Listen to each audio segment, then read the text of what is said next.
بسم اللہ الرحمن الرحیم۔ السلام علیکم۔ نبی کریم صلی اللہ علیہ وآلہ وسلم اس بات کو بہت پسند کرتے تھے کہ میری امت میرے اوپر درود پڑھے اور رب ان پر رحمت کرے۔ کیا پسند تھی میرے حضور کی کہ میری امت مجھ پر درود پڑھے اور میرا رب رحمتوں کا نزول کرے۔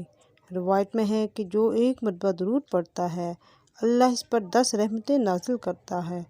اللہ اکبر۔ اگر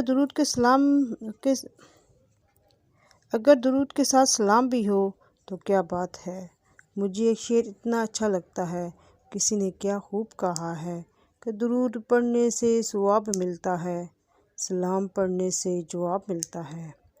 آج جمعۃ المبارک ہے، اے میرے رب اس جمعے کے صدقے مجھے، میرے بہن بھائیوں اور میرے رشتہ داروں اور دنیا میں جتنے بھی مسلمان ہیں سب کی مشکلیں آسان فرما۔ میرے والدین اور جتنے مسلمان اس دنیا فانی سے چلے گئے ہیں اللہ جی ان پر اپنا خاص رحم و کرم فرمانا، آمین۔